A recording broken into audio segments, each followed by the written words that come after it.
And we are live. Ladies and gentlemen, welcome to Seekers of Sarmanath session 26, I believe it is. We finally have the return of our great cleric, Goric Gravemantle. Mike, how you been? It's been a long month without you. Why don't you tell us how you've been? Here. Oh my god! This. Oh, look at him. We've been this. You made this very good. Good job. She mostly is the one that made this, but he's got his little Oregon Ducks onesie on today because he's getting grumpy. Oh god, put him back. he doesn't like it. He doesn't like it in this room because as you can. You look good with the new haircut. Thank you. Appreciate it. He says thank you. He appreciates it. I don't know if you can. Okay. As you can see from the U-Haul box behind me and the painter's tape around the weirdly kind of green wall, I haven't quite finished setting up the office yet, but the computer is set up now and it has a hard line to the internet, which means I don't have to deal with the crazy lag from Wi-Fi that I had the last time I tried to stream from this house, where I legitimately have basically no idea what happened. There was some robots, I think, and a pig. I think the Nom Sharks attacked you. I think that's what happened. Yeah, I don't know. There may not. It may have just been that the lag was making everyone sound robotic, but I was pretty sure that there were some constructs or automatons or something that attacked us. I could be wrong about that. I don't remember that at all. I don't remember what happened last episode. Well, remember, it's been like a month. It was a joke. He's joking, right? Because the connection was so bad. Right? We're all robots in this situation, Sean. Yeah. The only thing I definitely remember was that there was mutants and a pig, and Sean burned everything. Yeah. I mean, you could sum that up in every episode. Well, that's old news now. Yeah. 1 out of 20. All right. Well, we'll make sure to fill you in on everything that's going on. Glad to have you back with us and playing. Everybody else, it's been actually 2 weeks because we had late sleeper last week. I was sick, okay, and then I finally got some sleep, but I didn't end up waking up, and I felt so bad. I seriously, I was like, I saw the thing afterwards, and I was like, I really want to join in and be like, sorry guys, and join in your conversation of anime. But then I was like, I was so like upset with myself that I had overslept. I was like, I'm just gonna sit on the computer and just wait for them to go away, and then I don't have to face them. I was actually genuinely upset. I was so tired that I was upset. And I was like, just keep your head down. Don't make eye contact. It'll be fine. Oh man. Well, I was so excited. I'm back. Yeah, we're glad that you're back and have everybody here today. Thanks for playing with us. What have you guys been up to for the last couple of weeks, though? Any exciting stories to share? I picked up the story DLC for Dragon Age Inquisition because I actually kind of like that game. I think it gets kind of an unfair reputation. Yes. It's not as good as Origins, but it's still decent. Yeah, I think it has better written characters than Origins, though. I heard that one was okay. I heard 2 was the one that was really bad. Yeah, well, speaking of, I never finished 2, and I thought, okay, if I'm going to play through Inquisition again, maybe I should finally play through 2. I've had 8 years to come to terms with the things that I dislike about it. I remember it got very, like, hack and slash and cartoonish in how it approached that, but I'm sure I'll be okay with it. I forgot just how bad it was. Like, the game deposits you into Shit Mountain, which is the community term for the starting area because it's just it's the community. Well, that's rough. Okay. Yeah, and then like you meet your character and your character's sister. Your skin like melted plastic and your hair like a plastic clip-on. And I picked the warrior, and I remember like because Dragon Age Origins was like a down-to-earth game, right? And I remember you go to 2, and it's like your character's swinging around a massive sword like it's a paperweight. But that wasn't the whole story, because then you get into the game and you're not just swinging around the sword like it's a paperweight. You're swinging the sword like it's a paperweight while you're doing a ninja flip that launches you forward about 10 feet over the course of like 3 frames and causes every enemy in a half-mile radius to just explode into gore. I don't know where that went, but that sounds amazing. No, it's awful. It's completely tonally different than the first game. It doesn't fit into the series at all.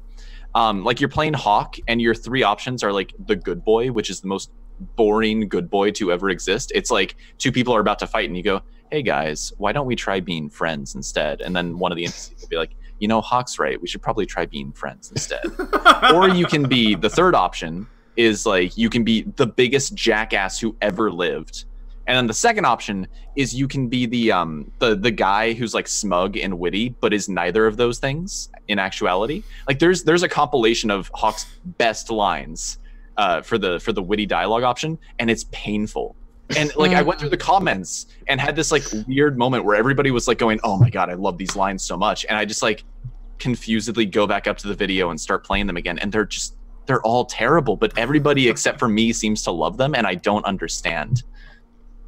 Maybe it's so I got about an hour in and then I quit and just went back to English. Well, if you hate those lines, you're not gonna Google that video, are you?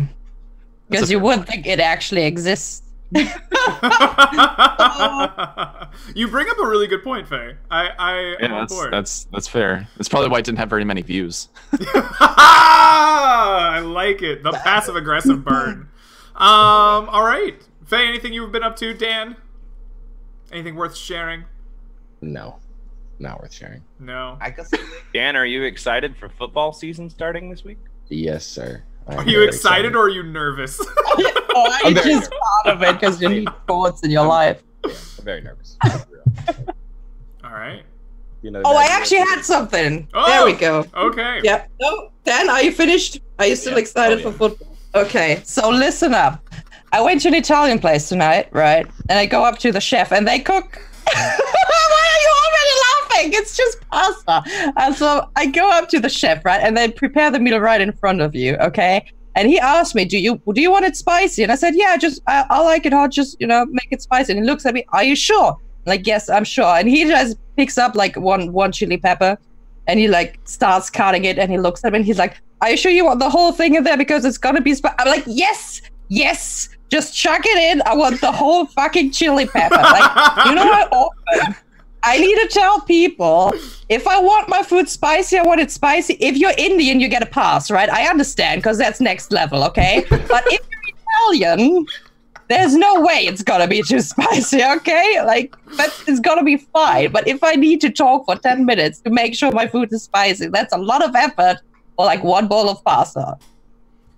Yeah. So that's my story. There you go. That was excellent. 10 out of 10 story. We cannot possibly up that. So I sympathize because we used to do really spicy food. Like my brother got really into like ghost peppers and then scorpion and then whatever that new thing that doesn't have a name is.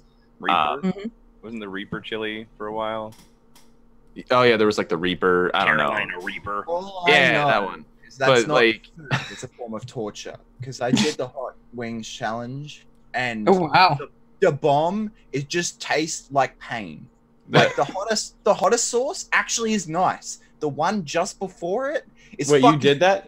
Wait, you did that whole Yeah. challenge? I want to do I that. did the whole challenge. The Oh, last yeah. one was amazing because it has flavor, but like the bomb that's like 2 steps down, it literally tastes like an asshole that just stabs you in the mouth. That's the one that everyone struggles with. That one. Oh my god. that's the one that that's like career goals for me. Like one day, like my career will be fulfilled if I can get on Sean Evans' show and eat all the wings. Oh yeah. I feel There- it. My favorite was the ghost chili. Like it's pretty spicy, especially if you go with like large quantities of it, but it's very sweet. It actually has a good flavor, and then after you eat it, it's like oh no. That's good, right? Like Yeah. you eat things for flavor. You don't eat them to taste a tire fire and then your face hurt. Right? And I never understood. I was like, my friend does it all the time because he's a mad, and he's like, no, I do it all the time. And I looked at him and I did the full head cock and I was like, do we need to have a talk? Like, you need help. I heard this. It's not okay. I heard this story about a restaurant that had like a spiciness rating 1 through 5, and then another option that said challenge the chef, and somebody picked the challenge the chef option, like this guy's friend, and this old man just walks out from the kitchen, looks at the guy, and says 3, and then walks back in. What? 3? Yeah, because there's a spiciness rating 1 through 5, and they assume that challenge the chef meant get the like extra spicy off the scale 1, but the guy just like walks out, looks at the guy, says 3, and walks back into the kitchen.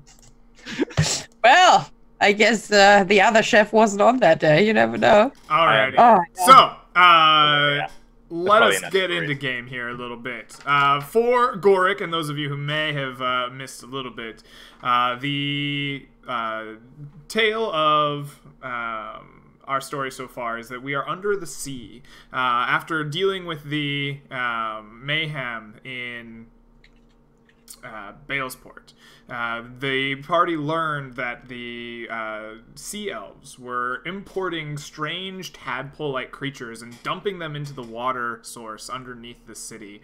And in order to combat that, they decided to fight the head of the operation, who was posing as the wife of the Duke of Balesport.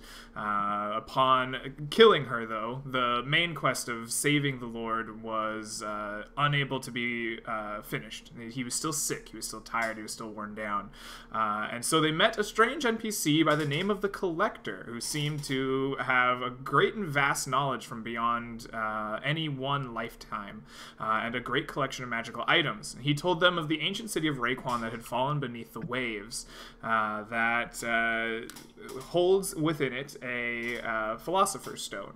And with the power of the Philosopher's Stone, he believes that he could return the vitality to the Duke of Balesport. And so the remaining party members set forth and hired a ship from a very flamboyant captain with a wonderful accent, and found on board already another seeker by the name of Jagar to replace one of their fallen members, and sailed off in search of Raekwon, where they found a great typhoon and a brewing storm at the center of the fallen city. The captain drove them daringly straight into the center of that typhoon, where they were borne down and dragged below the surface of the waters. Here, after some trepidation, they managed to use the amulets given to them by the Collector to breathe, as well as some shape-shifting, and began to explore the underground waters, finding a large kind of cavern where a standing stone or an obelisk seemingly grown out of the ground was there to meet them. There in the obelisk, the captain touched it and began to hear whispers of treason and madness, the future and the past come together, and he obtained a new madness. Although how much of that madness was already within him and how much came from the stone, no one will ever know. But also in this cave, they found the princess of the Tritons that had taken over the city of Raekwon some time before the Sea Elves. She had bartered with them gloves of climbing and swimming, as well as the request that they go after her still imprisoned sister that the Sea Elves have captured when they took over the city of Raekwon some time before. Heading forth from this cave towards the city, the party stumbled upon a patrol of sea elves who had gathered around a similar obelisk and were touching it as if searching for some kind of inspiration. A quick killing field emerged, and the party was victorious, but we ended the session there. And so today we're going to pick up on a small cave nearby that after a few moments you had searched around this obelisk. You saw a similar cave to the one you found before, near the standing stone, and taking your respite there, having a chance to heal from your wounds of combat. The four of you find that the Captain Lionheart III is just gibbering insane at this point. The madness of the standing stone has withered into his brain, and he's such a liability to you that you've tied him up and left him here in the cave as well. Surprising probably all of you, Goric Gravemantle, your long-term friend and dwarf cleric extraordinaire, also just happened to be chilling in this cave as he returned from his months-long vision quest from the god of Umgral. And so I think we will pick it up here as the four of you are surprised to find your friend hundreds of meters below the sea near this ancient city. Goric Gravemantle? I have no idea who you are. I know this old man. He looks like the relics I find. Do I even know Hugh? No. No. No. Yeah. Well, I think introductions are in Yeah, I was order. gonna say because I'm pretty sure it was Meldarian when I left still. So Gorik like looks at Rose and Janlar and like looks at is it Jagar Yeah. and Hugh and goes, I see my absence was not well received. Garrick, you were supposed to save us and keep us safe, you know? I never said I would keep you safe. I said there was a specter of death over your group. I don't think it's lifted yet. Well, I am glad you're back because I'm so stressed out. I think I need another couple of hours. I look at Jagger and Hugh, and I'm like, did they warn you about their casualty rates? I've heard the stories. But They were already a different group from what the Bard had been singing about by the time I found them. Bard. And there's a Bard that travels around the northern area, just outside of Sarmanath. Ganon, I think is his name. I don't know. He sings tales of the party. They're pretty popular around some areas. Interesting. I do not know this person. Actually, I might have met him. His name is Garrett Goldenthroat. Yeah. Uh, I know Gormak met him, but I don't think Gorik ever did. Gorik, how did you get down here? I swim. It's good exercise. Does Gorik have one of the amulet things as well that we have? No, but it does seem you have an extra one now that the gibbering captain is. Yeah, I was gonna say. insane. I take mine back off the Well, gibbering I was captain. gonna say, should we like if we leave him here tied up, he's going to die. Should we just grant him a swift death? Tom, I didn't know you suddenly reincarnated. Think about this situation. If we leave him here tied up in this cave, what do you think will happen? We can come back for him. Yeah, he'll be fine here. The Triton lady can look after him, right? We're not in that cave, right? We're in a different cave. Different cave? Different cave, yeah. Is it a different cave? Are we? It's a cave. My intention was that yes, every time you notice that this cave is incredibly similar to the one that you found the Triton lady in. There's some hundreds of feet beyond where you were before. You might be able to surmise that anywhere you find these standing stones that radiate warmth and oxygen, you find a similar cave nearby. It's almost like, you know, they're Check rest points. Yeah.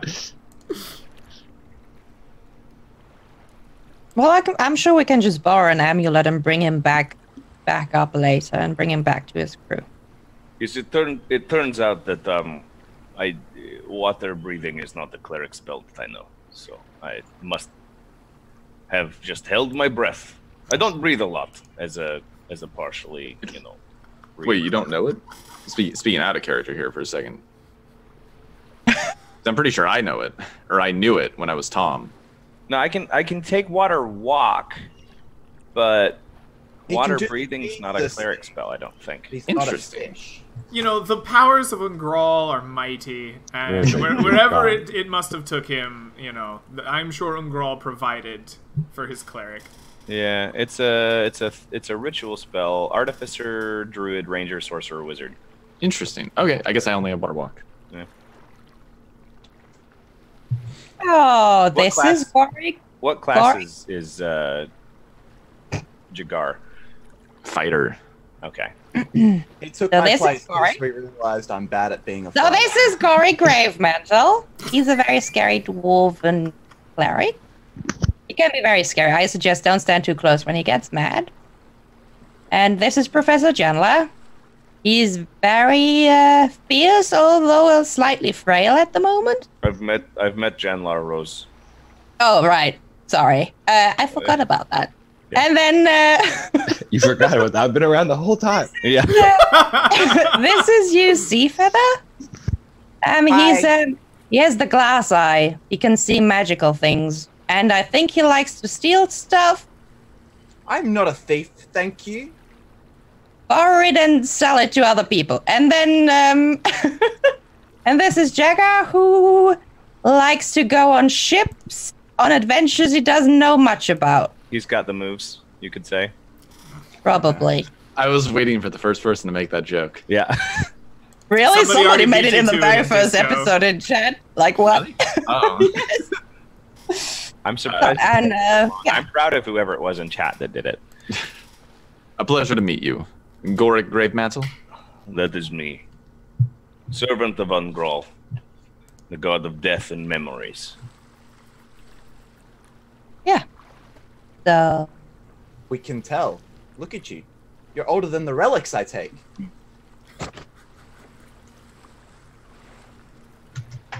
Dwarves are quite long-lived. What would that make you? At least 300? I have it written down. 363 at my last count. Impressive. What races are you two? I'm human. Me That's, too. that's the standard answer. I'm human. Okay. The party has gotten a lot more less crazy. Yeah. we've homogenized into humanity. Yeah. All I right. was thinking With about introductions out of the way, what is the plan with the group here? Are we heading back into the city where we were headed before? Yeah. Yeah. All right. I think the prison was in the northern part, is that right? Right. So, let's have you guys take a look here. This is the city, the sunken city of Raekwon, long lost and abandoned beneath the waves. Now you know that it was inhabited by Tritons for some period of time before the Merrill have taken over. Some call them sea elves. And you can see bright golden kind of globes have taken over certain portions of this city. You can see the kind of east and southern portions of it have spots where ancient architecture gives way to newer, stranger architecture. It's lit by some unknown kind of golden glow around it. On the west side that you are approaching from, it is dark and distant, just as the Triton Princess told you. It seems to be laid in ruins. If we show this to the players here, this kind of shows you the layout of the city here. You can see it is in these rings of districts. You are entering from the west in District 1 as you swim closer to the city. It is dark and abandoned. You see the gates and the bridges and the architecture of Sarmanath, or of Raekwon, has broken and laid absent of any use, and it is in decay and ruin for years upon years. You can enter in under the silence of the ocean and under the cover of the darkness into the city itself. You look around and see architecture that is crumbling and ruinous, with pockets of potentially trapped air and bubbles escaping out of it throughout the cavernous kind of ruin of the city. Greg, would it have been okay if we took a short rest in the cab? Like That was in my intention, is that you have rested between sessions. Yeah. Yes. Okay, very good. Thank you. Yes. Alright, do we remember / know which district / area we were heading to? Or are we still going in blind? The Triton woman told you that the westernmost district lays abandoned, and it would be the easiest route into the city. My visions only told me where to meet you. It did not tell me where to go after or what you were doing here. We're looking for the Philosopher's Stone. Relic. Apparently it's going to be kept with some more other relics and gold and stuff, so it was a double whammy. We need this stone in order to heal. Greg, out of game. Yes, sir. In this setting, would a Philosopher's Stone make you immortal the way that it does in Harry Potter, or does it just cure any illness? Who knows? What do you know about a Philosopher's Stone? I don't know. Should I roll something? Sure, yeah. Roll some history intelligence for me. Okay. Or so Arcana intelligence if you're so inclined. D20 plus. What is my history bonus? I'm trained in history. Nice. A 16. Oh no. Yeah, I was going to say I'm there we go. You, I was gonna say. You know the Philosopher's Stone to be kind of a thing of legend. Alchemy is a science of magic and transmutation that has not been practiced in some time, probably since the awakening of the world. Now, most of the sages and scholars study magic on its own, right? Less interested in the nature of the elements and how they interact with each other. But there are rumors and whatnot of all kinds of magical powers that the Philosopher's Stone may have. Some may say it grants you eternal life. Some say it can heal any disease. Some say it can resurrect the dead. It is a powerful tool that has many potential uses, though you are uncertain of the veracity of maybe all of these. Okay. In that case, Gorik's eyes will darken, not in the like roll black sort of he's casting magic way, but just a sort of hardening of his expression, and he goes, "What do you seek this Philosopher's Stone for?" The old Duke, he's got a sea hag plague, and apparently this cures it, or can be used to cure it. And afterwards, what is your plan with this relic? Give it to the old bloke that I used to work for, and he'll pay us good for it. He's already immortal, so I don't think he's going to be using it for becoming immortal Doom Lich thing. I cock an eyebrow at this. He is immortal. Well, he's a lot older than you're going to find anywhere around here. He remembers when the city was above the ocean. He seems to have knowledge of years far in the past. He had been to, what's the Raekwon before it had sunk beneath the waves? Janlar, are there not magics that can accomplish similar things? Legend lore or other forms of clairvoyance that can teach you things that you would otherwise never have been able to witness? Yes. I mean, it is possible that magics allowed him to know what he knew, but it's just as possible that magics allowed him to just truly be his old age. This Philosopher's Stone, it has great potential to be abused and subvert the natural order of the world. What do you know of it? It is a powerful item of healing and vitality. As Mr. Seafeather, excuse me, as Mr. Seafeather said, it can be used to prolong one's life unnaturally, without admittedly the practice of the necromantic arts, which is to be admired, but it is the way of things that all men must die. I am not comfortable turning it over to a collector. We never... However, this can be something we discuss at a later time, if you wish. We never promised the collector that we would give him the stone after he used it to help the Duke survive.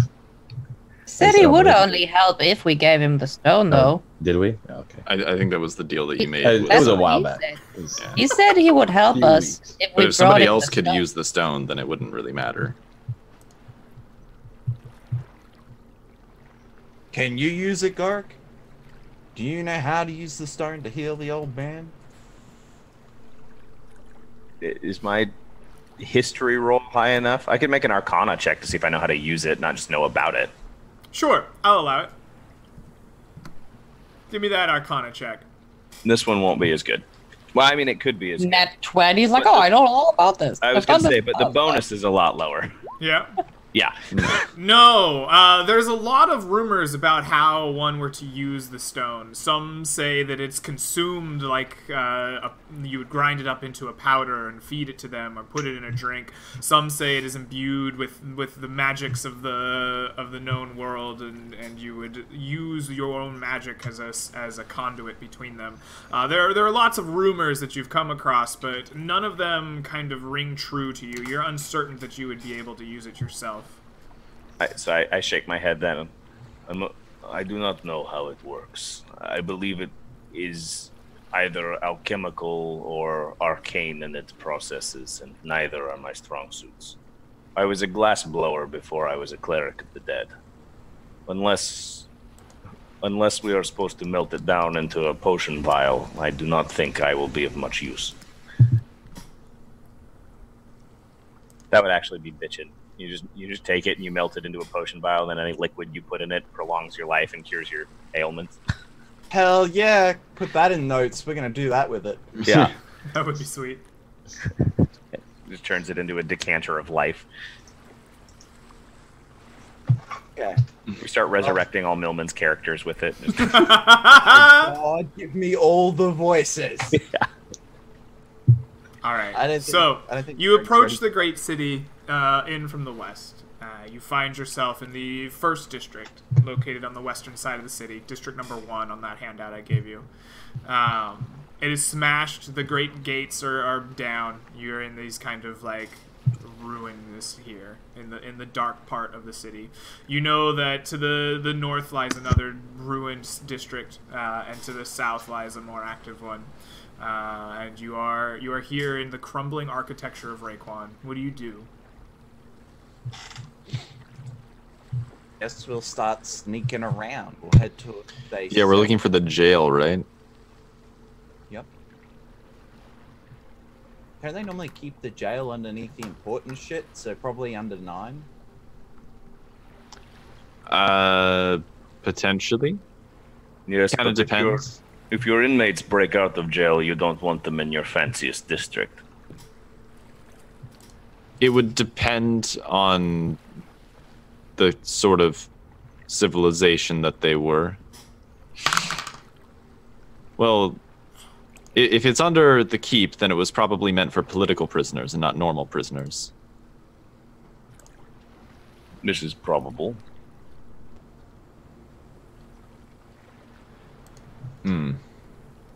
Did we not ask last week where the jail was? I don't remember you asking. Okay.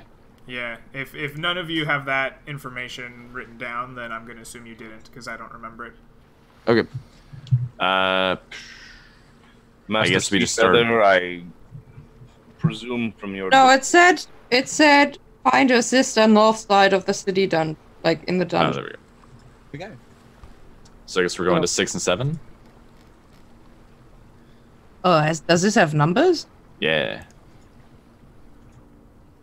He just gave us the handout, bro. It's the city district's handout. Oh, sorry. Yeah. Well, I was reading my notes. Excuse me. Fun fact, if you click the magnifying glass icon on Roll20 to like expand the handout, I actually think it gets a little bit smaller. I think it might be the same size. It might be the same size. It looks a little bit smaller, but it could just be off center, and that makes it look smaller. Maybe. I don't know. I'm curious now. I know, me too. Well, if we're on the west side, we're heading to 7 first, right? I think. Yep. Would you like me to sneak ahead and have a gander? No, I think it is the same size, Tom. All right, so I mean, you John. begin making your way northward Jaeger. from the ruined city, heading towards the district above you, towards the kind of brighter lights and stranger architecture built on top of the old district. As you make your way out of this kind of ruined area northward, you find yourself inside what appears to be a residential district, and you notice that the Merrill have made this part of their city like their home. Soft glowing lights cover the entirety of this part of the city, with large domed structures in that different architectural style, arching out of the lying kind of ruins of Raekwon.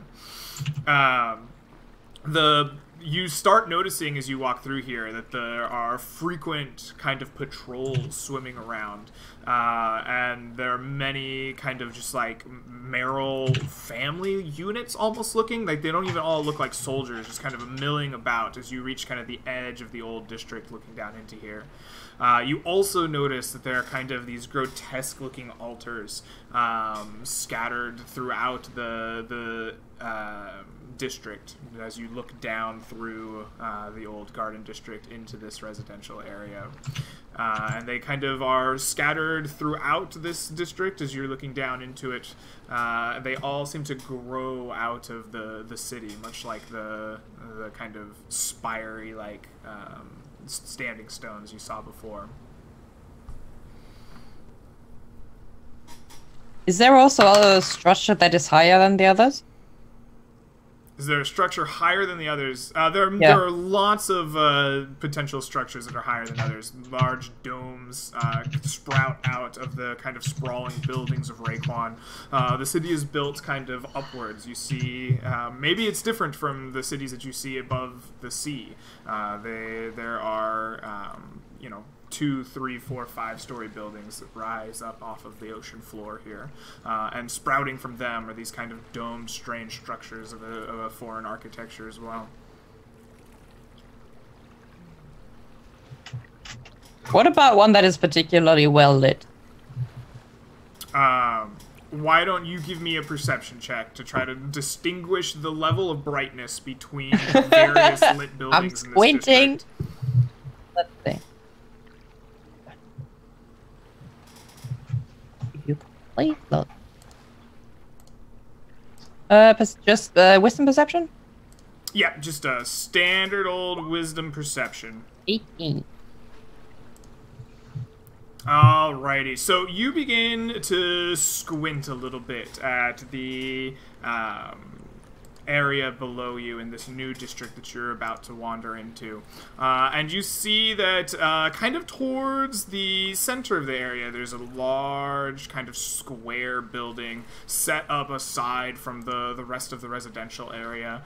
In front of it is kind of a large statue of some kind, although you're too far away to make out any use of it. This square building seems to give off more of that golden glow than the rest of the city does. Maybe if we could tell what kind of statue that is, we could tell if there's a chance that this is a prison. Do you want to swim closer? I can lead. Sure, I think we just need to figure out what kind of statue it is. If it's some kind of, military leader, then that's probably the right building. Okay. We sneak up. All right, you begin swimming through the old residential district. Meryl patrols are frequent in this area, and there are plenty of Meryl out and about. So I need a group stealth check to make it through and up to this statue as you duck in between buildings and alleyways and try to stay out of the line of sight of these patrols and various Meryl families out and about.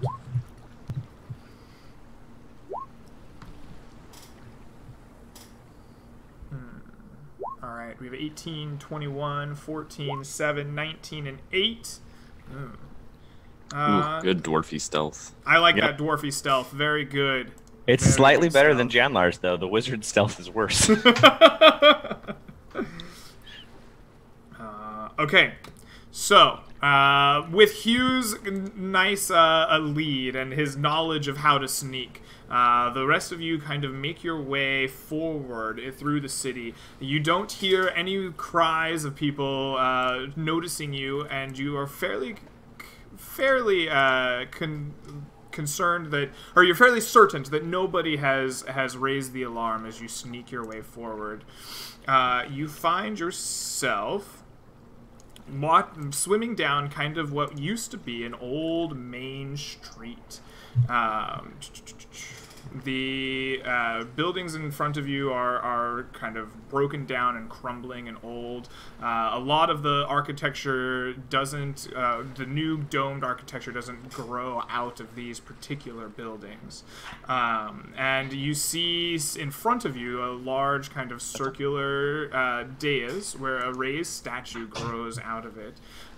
You also notice, as you are approaching with your passive perception, that you are directly in the path of an oncoming Meryl patrol that is making its way up to the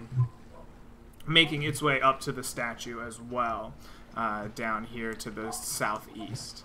But as of yet, you are not noticed by them. Awesome.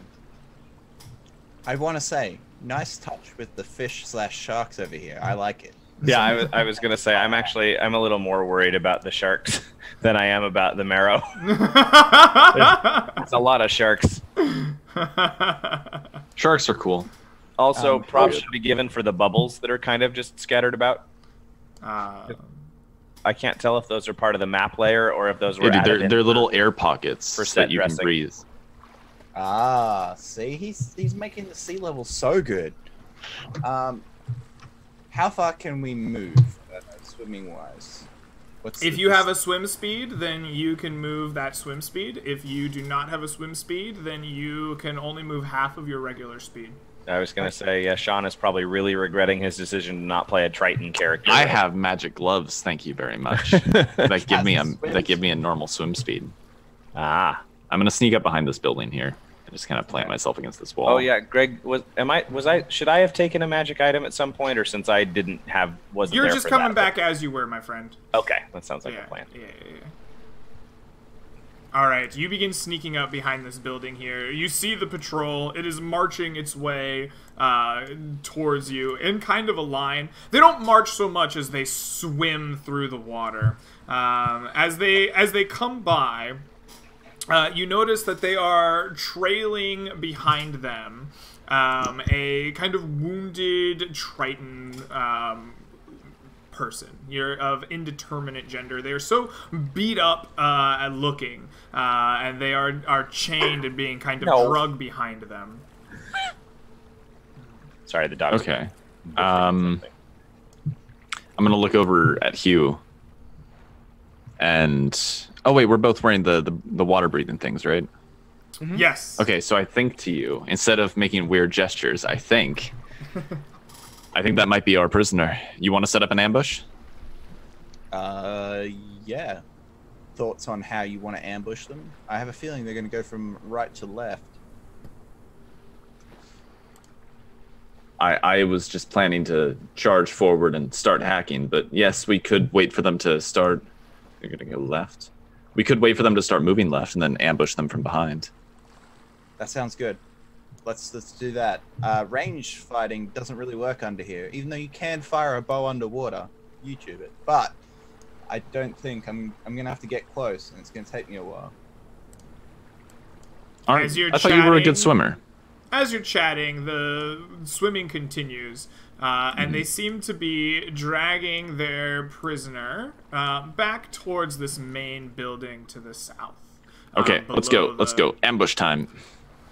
All right. Is their prisoner on the map or not? No, the prisoner's Okay. not on the map because they are a copy-pasted patrol from, like, every potential place you could have gone to. Okay. Yeah, so I say ambush time. So anyone wearing the water breathing periap should hear that. All right. Ambush time. I don't hear anything because mine's broken. So Rose is just waiting and looking, and nobody's doing anything. I'm And like, Janlar, I What, assume, what first to form? move. What animal form are you in? I believe I'm a dolphin, right? You're a I dolphin. think that's what we said. All right. Yeah. Perfect. So she So goes. Rose the dolphin is just looking around, being very confused. But the rest of you hear ambush time. Go from Jagar. What do you do? I will pat the dolphin on its back. On its. Does it? Yes. Is that the ghost symbol? Okay, Yeah. that's fine. And then I'll step out from behind the. Yeah, I'm just gonna start swimming forward like this, and then round this building and start going for their backside and try All and ambush right. them.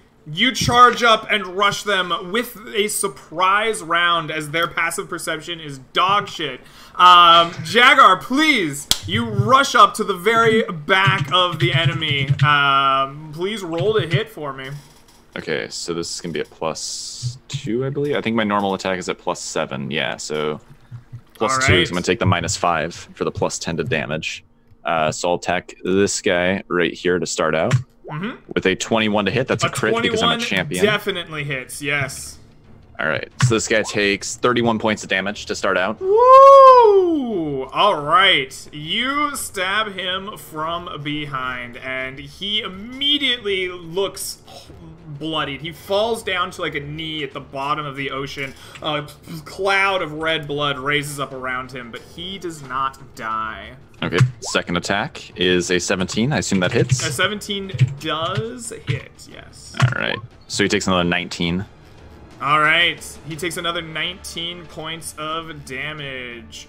That does not kill him either, but he is in bad shape. He looks awful. All right, I'm gonna trust somebody else to finish him off for me, and I'm going to do an attack on this guy who I haven't hit yet. All right, with perfect. my. Do I want to action surge this? Yeah, I'm gonna action surge this instead of doing the bonus attack from a crit. So we action surge, get another 2 attacks. That's another crit. Woo! Jeez Louise, okay. So he takes 23. Takes 23 points of damage. And then All a right. second attack against him is not a crit, but that is a hit. That is.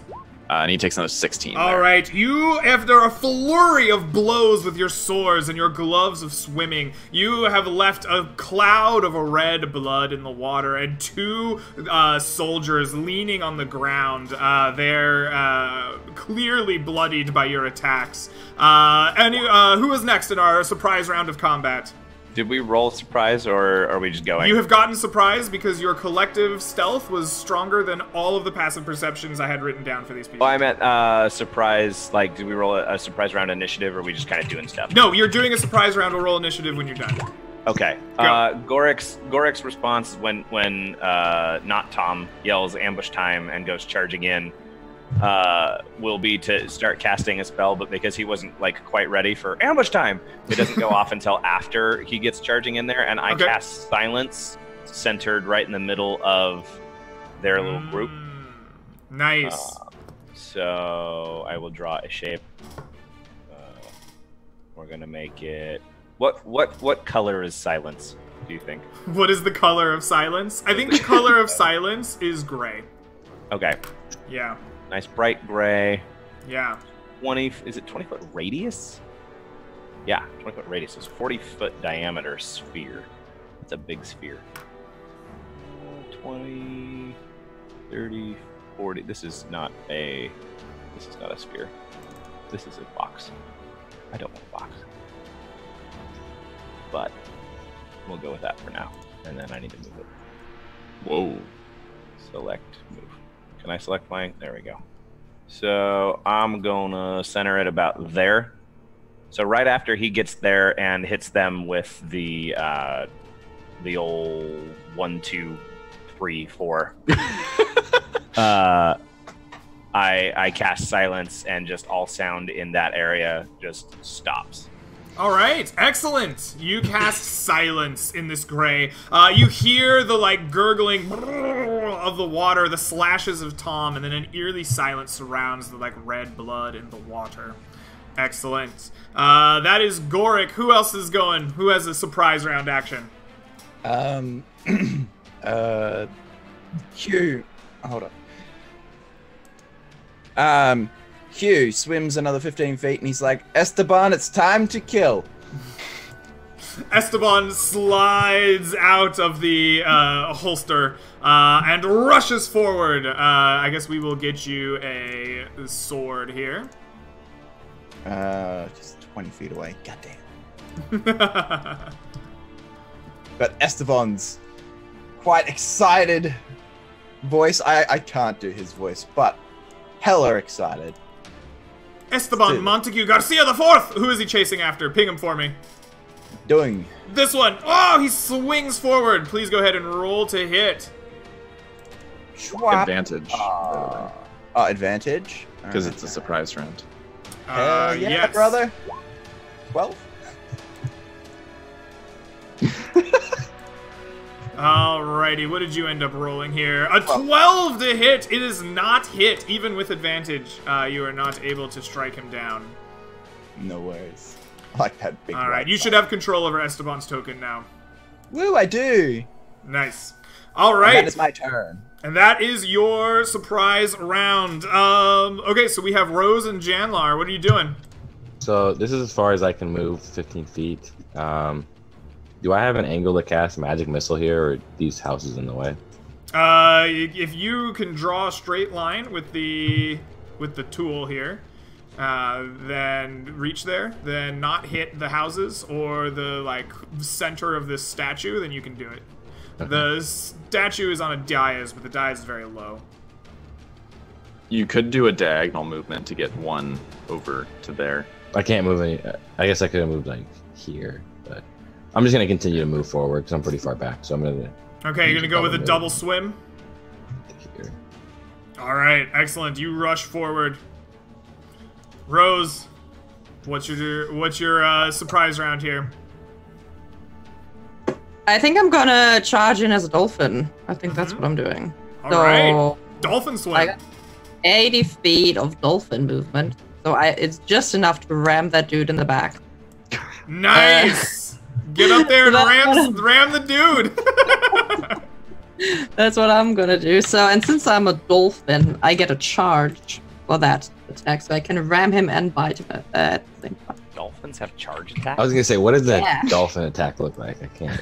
So you could charge in, and then you ram them with your nose, and then you snap at them. That's what you do. That's how. Imagine a giant amphibian arrow. Where the dolphins bite a Pretty shark. much. All right, give me a ramming attack. 20 DL plus. So first one, that is the ram, 22 hits. and I rolled something else, but it didn't happen. And this is a miss probably. So the ram is a hit, and the other one is a miss. So it's just a D8. There we go. Boop. 2 damage. For 2 points of damage. Oh, you viciously nudge him with your nose. You become racing up at full speed. Jagar like kind of ducks out of the way a little bit, and then you boop him. I guess. Yeah, All right, that's with that, I need everyone to roll initiative. The surprise round is over. Wow. It's an uncharacteristically non-groupy initiative. That's a very Azamar initiative right there. Yeah. Yeah. Jagar with a very good 20. Hugh with a 17. Rose carrying on the tradition of a dwarfy initiative. Do we I'm get still a getting used to the Janlar? dolphin form, okay? It's difficult. Janlar with an 8. Excellent. And these guys go at +3 and 0. So.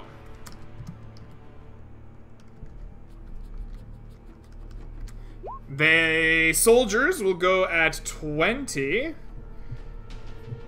And the other ones will go at 15. Alright, so, Jagar, what is your dex modifier? +1, so soldiers go +1, before the me. soldiers are going first. These soldiers turn around in anger, and they whip out some nasty-looking spears. The spears are made of coral, and they have like a hooked-looking black point to them with jagged serrated teeth. And they turn around, and they are not happy with you slicing into them. The first 2 are going to stab at you with their spears, twice each, +5 to hit. The first one is a 24. His second attack is a 12. Miss. An 18. And a 9. Miss. So you take 2 hits from the spears. You are going to take 2d8 plus 3 damage. No, 2d8 plus 6, because there's 2 separate hits. 15 points of damage from the 2 stabs of the spears. These 2 are going to look around for targets here. This one is, they're clearly seeing a dolphin that rammed their friend. So he's gonna go here. This one swims up here to surround the dolphin. And they are going to stab with their spears as well. 50, nice. Primary attack, secondary attack, 2 misses. One of them boy. crits you, and we get a hit. So, we are going to have 3d8 plus 6 on you. 21 points of damage from the one who crits you, just digging into your dolphin skin with his hooked spear and just tearing at your body. So I get out of dolphin form there. Okay, you get out of dolphin form. When you are in human form, you can hold your breath for... I'm fine, because I casted water breathing last time, so for 24 hours I can breathe underwater. Perfect, Like, you have water breathing. Group can, except for Gorik. Okay. Perfect, you have water breathing. Right. Alrighty, and these two soldiers are gonna try to look around. They see... Well, which one do they care about more?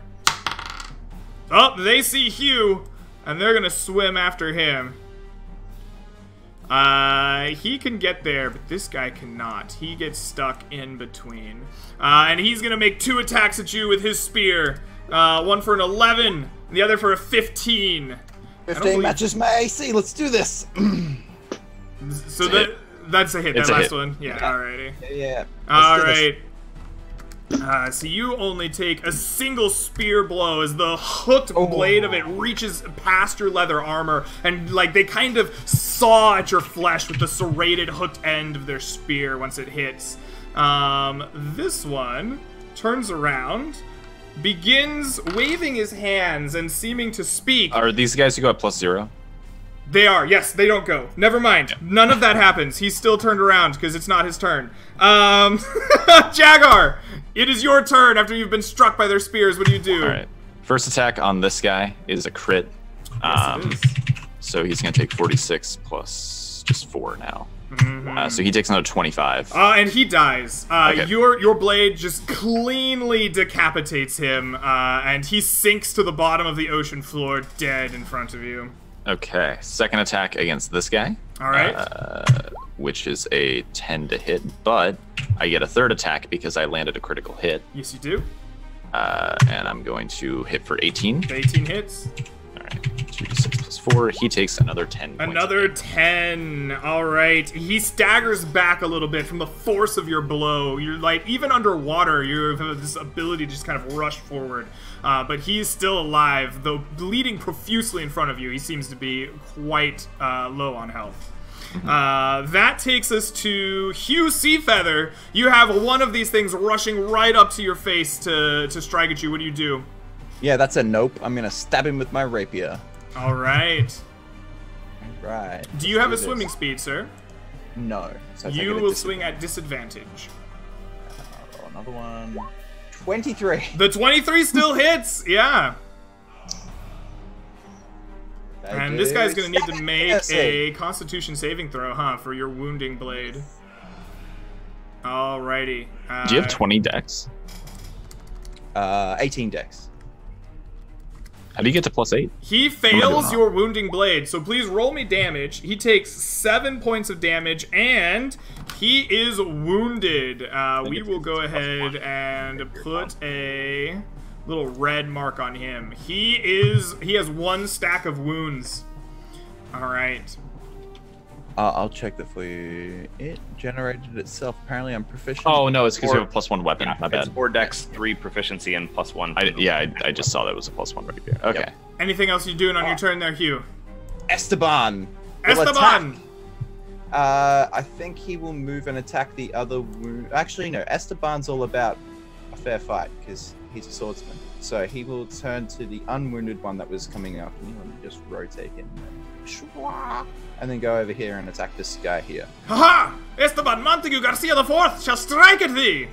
Yes! 18! With a hit, He deals 6 he piercing! deals 6 points of damage. Haha! Your footwork is weak! Alright, and that is your turn. Gorik, you are the next to move here. What will you do? You know, it's a good question. Gorik's pretty slow, and we're underwater. He's not a great swimmer, so he's gonna move up to like here. Well, 10 feet of movement. You're not even on like the Roll20 map for the audience. For the audience, for the audience, I'm We'll just about 10 feet behind quietly Janlar. show off Gorik. Yeah. He's I'm about okay. 10 feet behind Janlar. Yeah. And I don't want to burn through all of my spell slots, so I'm going to keep concentrating on silence, and I will just cast Sacred Flame on. Is this guy with the red dot? Has he been injured already? Is that He why there's has. a red He was dot? struck by the wounding blade. Okay, I'll cast Sacred Flame on him, so he needs to make a dex save. All right, he will make a dexterity save. They like dex. That's their nuts. Let's see here. 13. I don't believe that's enough. No, that's not going to do it. So he's going to take... I'm level 5, so it should be 2d8 radiant damage. 10 radiant. Nice. The bolt of like grave light erupts around him, and you see his features visibly sicken in front of you, Hugh, as he is absorbed by the necrotic kind of energy of Ungral. The necrotic radiance of Ungral. Yes. Yes.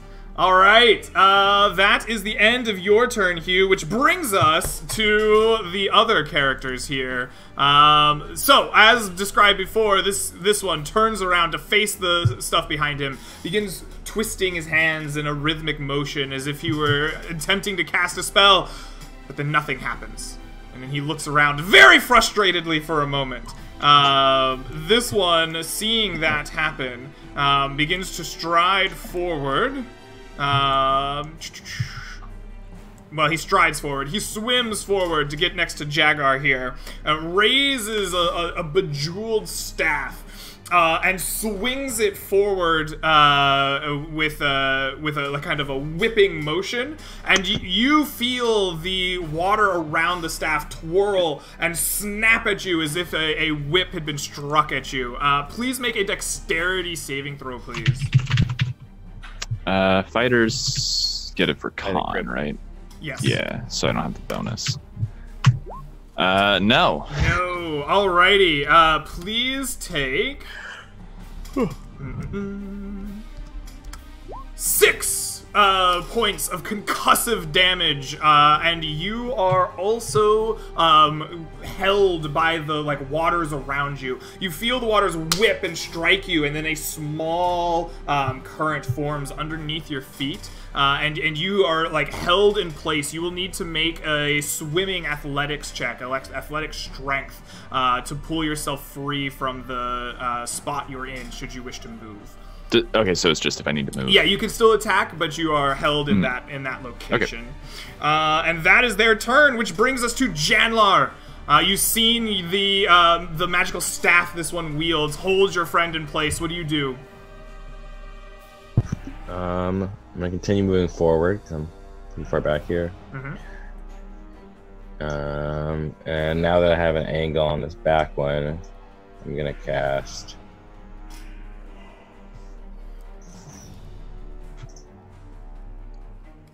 You're gonna cast?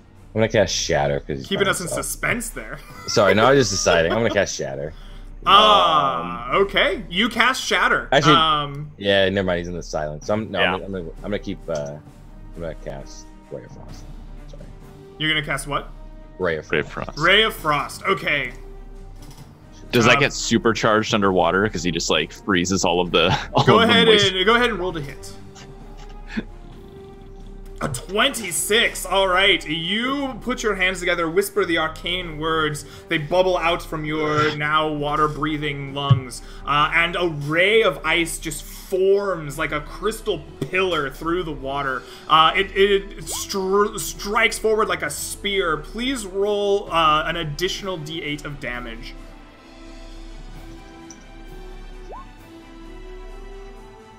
All right, this guy takes 11 points of damage as the spear strikes him, and then the kind of current of the ocean just kind of begins dragging the spear up and away from the battle. It rises above you, this ice in the water. Excellent. Anything else you're doing with your turn there, Janlar? No, that's all I can do. Rose, you're no longer a dolphin. Enemies surround you on all sides, though Esteban has your back. Yes. What are you doing? I would like to cast Fairy Fire in a square. Or something like this. Does Fairy Fire have a verbal component? You can, I'm not sure, you can, I can speak because I have water breathing. You are in a magical silence. Oh, I'm in the silent circle. Fuck it. Oh, that is the circle, right. Never mind. Yeah, Forget I about fixed it. I made it an Getting actual out the circle. quarter staff. Fuck the circle. Okay. Getting out the second plan, Greg. Forget what I said. Okay. Get out, mighty sandbar. Let's see. No, I'm not. Actually, I mean, I guess. It's fine. Okay, I'm getting out Sandbar. It's alright. It's all I got. Alright. You draw Sambar the mace out. Millman, because I Sambar roll. doesn't have water breathing on him, anytime he speaks, you have to do. Yeah. And I roll normally since I don't have a swim speed now. Disadvantage? Disadvantage, yes. Okay. 1 plus 14. A 14 misses as you swing through with Sambar. They kind of deflect the arc of the mace with their spears. Right.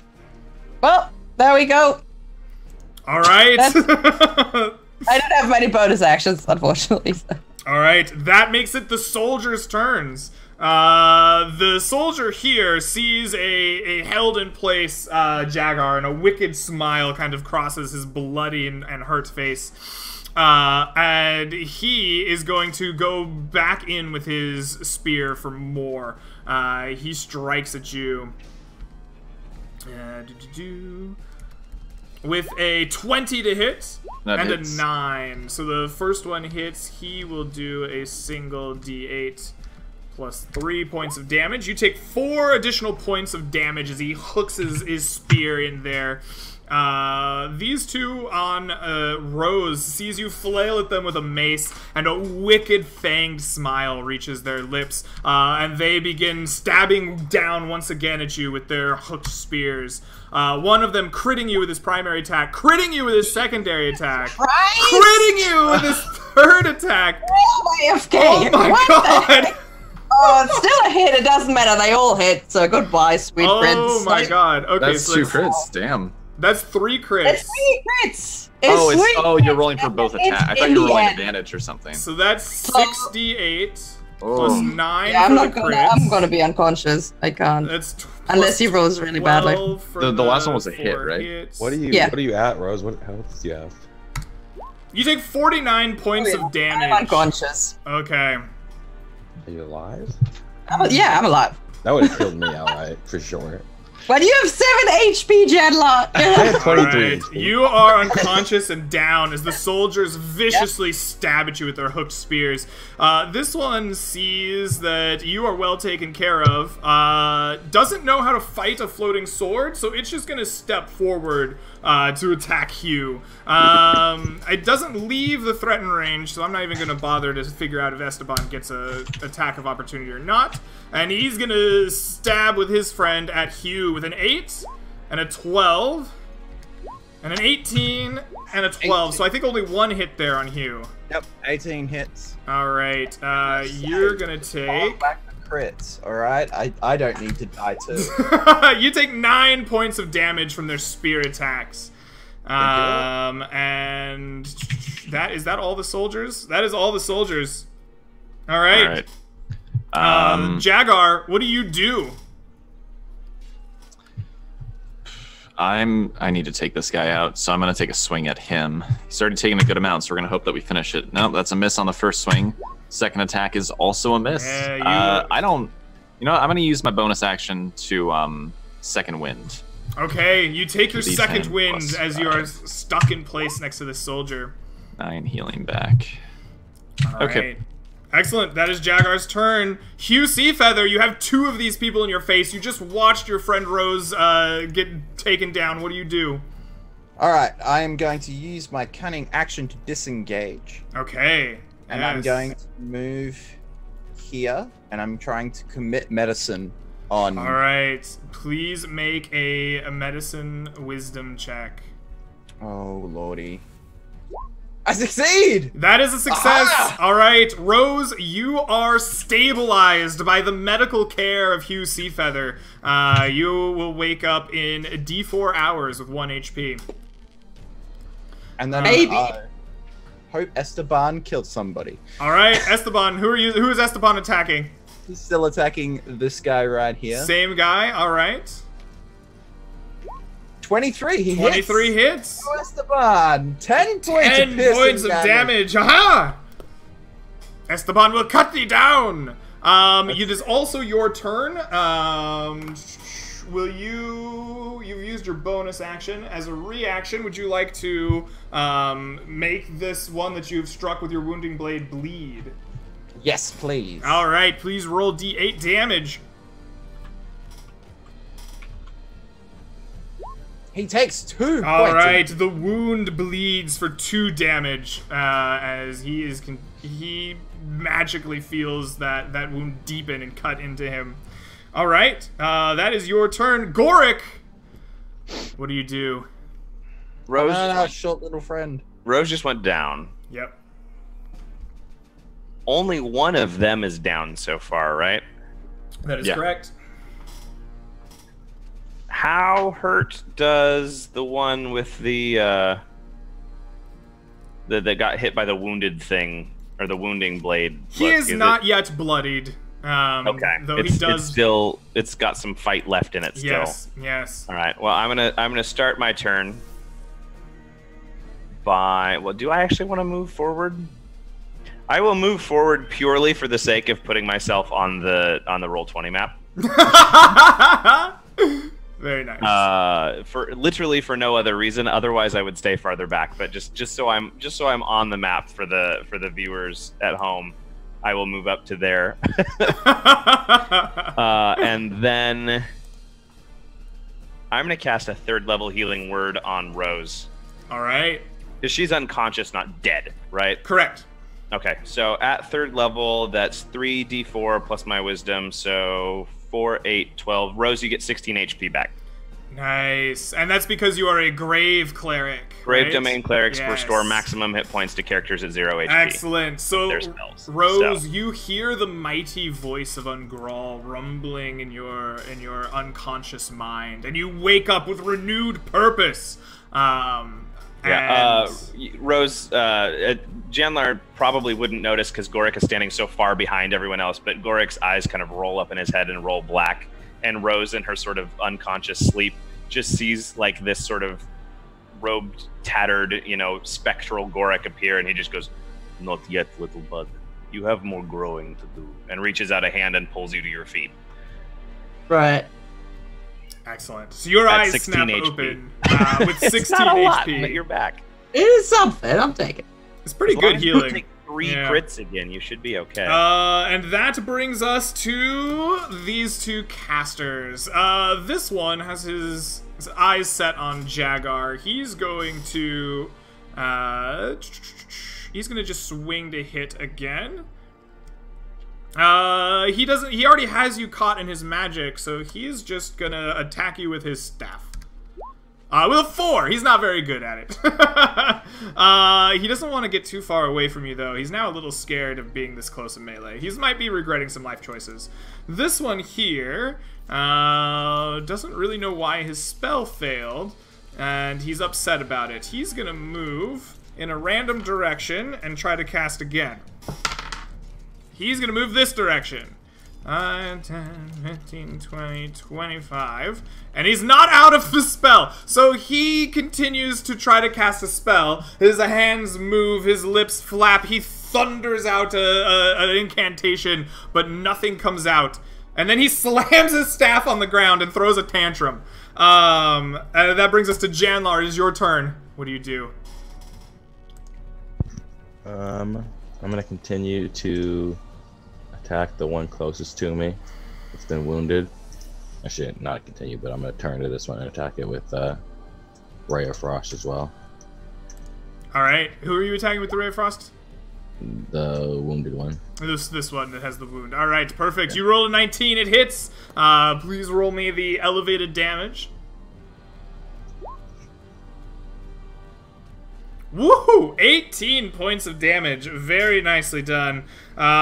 This ice bolt just kind of rakes out like a spear, striking him in the chest. He like falls back against the statue for a moment before the ice kind of starts sloughing up out of the field of battle once again.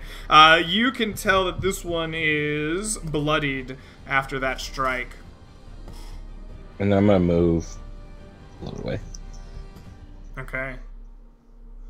Stepping out away from the pillars here. Excellent. That brings us to Rose. Rose, you are snapped back into consciousness after the vicious stabbings you took before. What do you do? Right. So I gotta get out of here because I can't cast in the circle, you know. So I'm gonna disengage. You can cast as long as it doesn't have a verbal component. Yeah, all my stuff has verbal components. Yeah. All the important stuff. So disengaging 1, 2, 3. Wait, I have half movement. You said right? 1, 2, 4, 5, 6. So I'm gonna go over here, and then I'm gonna cast Healing Word on myself. The surprise. All right. Yeah. Greg, I have a question. Yes. Is there such a thing as prone when you're underwater? This is a good question. I'm gonna say no, because you could just swim, right? Right. Yeah. That was kind of my thought too. Restrained or held, maybe, or like if you got tangled up in some seaweed. But yeah, I don't think prone exists. Not so much. It's gonna matter very much. Yeah. I agree. All right, you heal yourself for 9 more or 11 more points of healing, and regain some vigor. Excellent.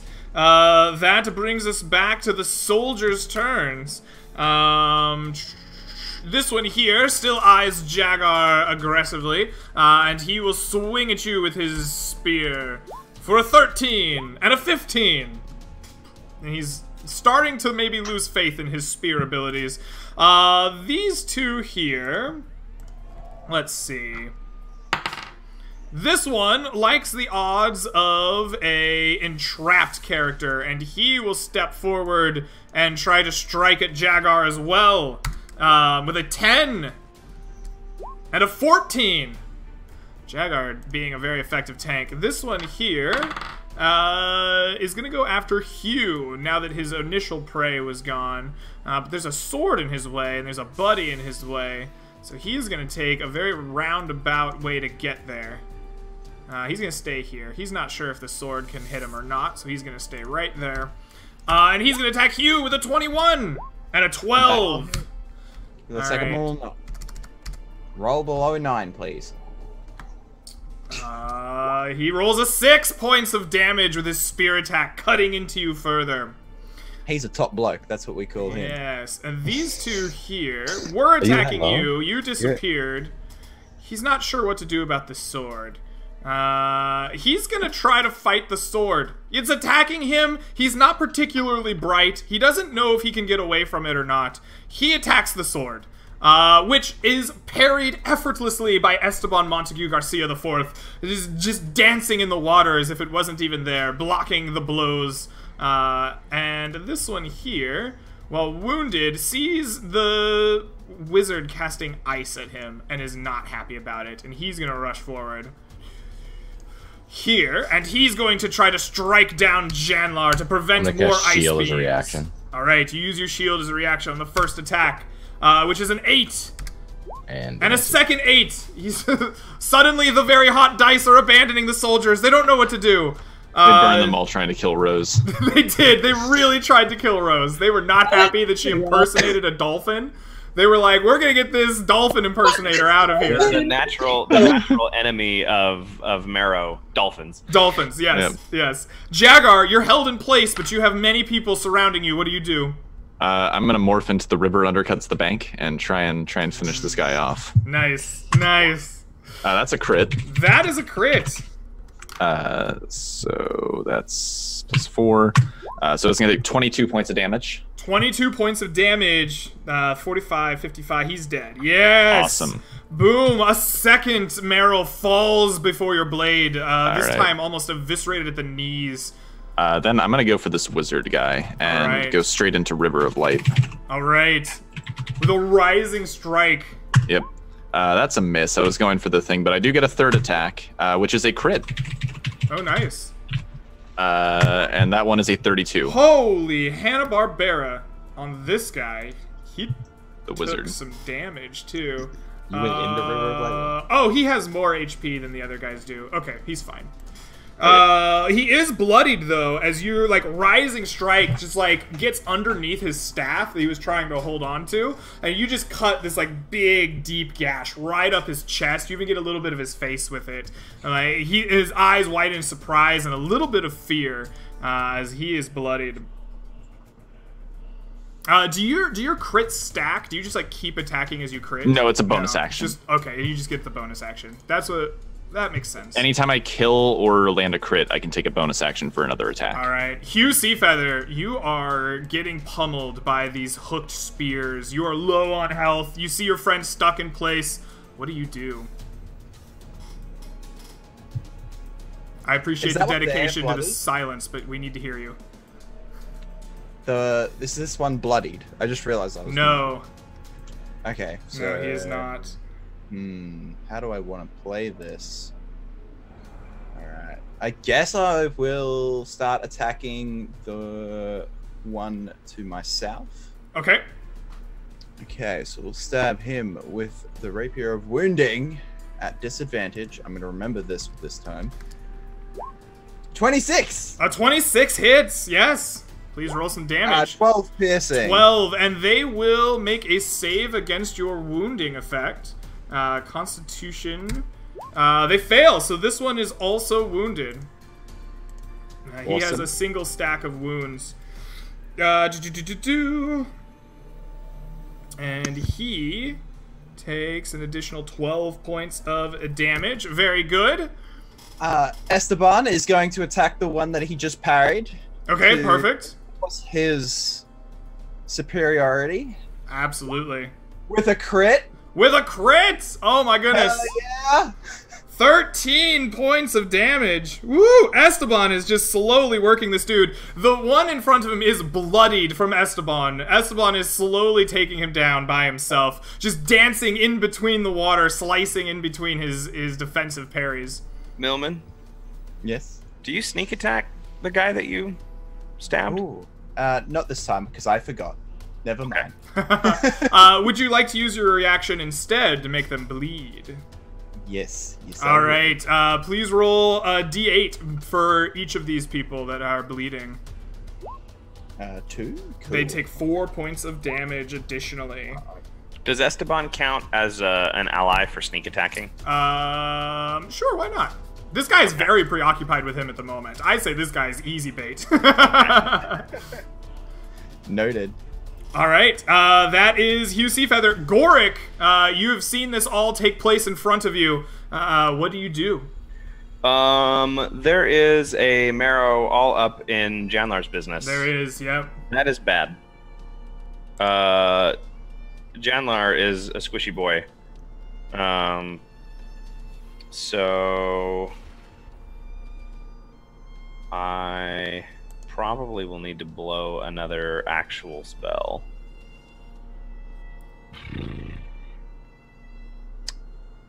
Which I don't really want to do. Not gonna lie. I'm gonna cast Spiritual Weapon. Okay. I hope you have my token prepared. It's a spear, right? It's a scythe, but It's a a spear scythe. would work if I needed to. I don't think I've ever used a scythe for you. Oh, you're getting a horse. You're getting a horse! Alright. A scythe appears. And races out to attack. Yep. Please and roll it's to gonna hit. attack that marrow right next to Janlar. That is a pretty lit scythe. It is a lit scythe. Ungral does not mess around with his servants. Nope. Okay, so 1d20 plus 7. You should be able to control it now. The scythe misses. All right. And then Goric will cast Toll the Dead. Because Spiritual Weapon's a bonus action. I'll cast Toll the Dead on that thing, so it needs to make a Constitution save. Is Toll the Dead a cantrip? Yeah, it's a cantrip. Okay, perfect. He will make a Wisdom save. Yep. All right. No, I think it's No, I think it is Wisdom. It's Wisdom, I'm pretty sure. I can't ever remember. He fails it regardless. So Okay. Go ahead and roll some damage. All right. Where am I? And he is hurt. At least it's not a tentacle. Talking about the tentacle. He takes 20 necrotic damage. 20 necrotic damage. Holy shit. Hold on, how dead is he? 30, 48, 52, 54. Oh, that is exactly dead. Nice. Yes, the reverberations of Ungral, the whoobs, are amplified through the ocean. You all hear the call of Ungral, and he succumbs to the grave. And the battle music has run out. Alright, let's restart the battle music. Alright, and that is your turn, which brings us to these casters. They have given up on casting at this point. They've blown 2 spells. They're just going to rush up and try to capture, or kill the fighter that is restrained here. This guy attacks with his staff and misses. Nope. This guy pulls out a hooked dagger and misses as well, as they are captured by silence. Alright, that is their turn, which brings us to Janlar. You've seen Ungral take the one that rushed up in your face to the grave. What do you do? Now that I'm not being attacked and can cast spells normally, I'm going to attack this one with the Ray of Frost. Can you ping him again? I missed that. Can you ping the one you're attacking again? I missed that. Yeah. Just this, Alright, sweet. 22 hits. Go ahead and roll damage. 15 more points of damage. Let me do a quick count here. 15 and 15 is 30, 46, 50. He's still up. He is looking rough, but he is still up as you spear him with an icicle. And it once again floats up above you through the ocean. Anything else you can do with your turn? No. Alrighty, that is your turn. Rose, what do you do? Well, the situation does look much better than it looked before, but Rose is not going to take any more chances. So she's gonna hold her hand together like this, and she's gonna blow into her hand, and a ray of bubbles shoots into, as I move forward 1 square, shoots into the direction of Jagger, and he's gonna have haste cast on him as the bubbles swirl around him. Oh, nice! Oh my boy. Nice! The bubbles race out surrounding Jagar, and as they burst, you feel pockets of energy just like rushing up into your being. You just like almost as if you're inhaling like pure energy from the bubbles, and you feel your whole body begin to quiver and shake. And then I slowly move backwards. Pretty much like this. Nice. What was the buff?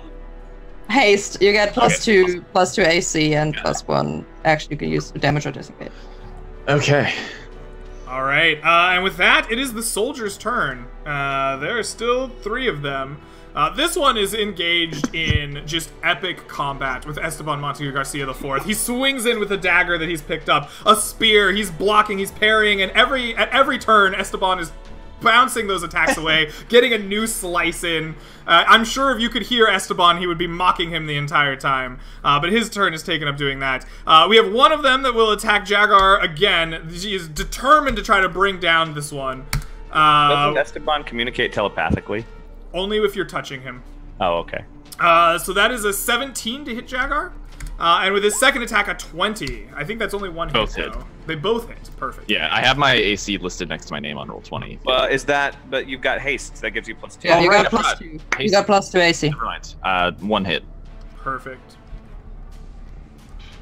I forget that haste gives you AC. So you take 9 points of damage as he digs into you with his serrated spear.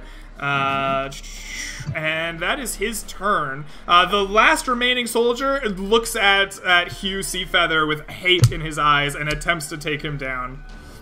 Please don't kill me. With a 22 to hit, Yeah, and a that'll 15 to hit. So I think only one hits. Both hit, and Both I'm down. hit. Oof. Okay. You could- Both down me. You take 12 points of damage. Yeah, I'm down. Alright, alright. And so Hugh Seafeather falls unconscious at the bottom of the ocean floor. This guy's outside of the silence, and you hear kind of like a gurgling howl of victory escape his mouth. It kind of sounds like... and that is their turn. Jagar... Jaguar, you're surrounded by enemies, but almost nothing can hit you. What do you do? Like 6 attacks that he has now, probably. I get 4 naturally. Yeah. I'm gonna go into threading the needle and try and finish this guy off. All right. 14. I don't know if that hits him or not. This guy, you do hit. All right. I thought he probably had lower AC. Yeah. Yeah. So that's actually just 2d6. He takes 21 damage.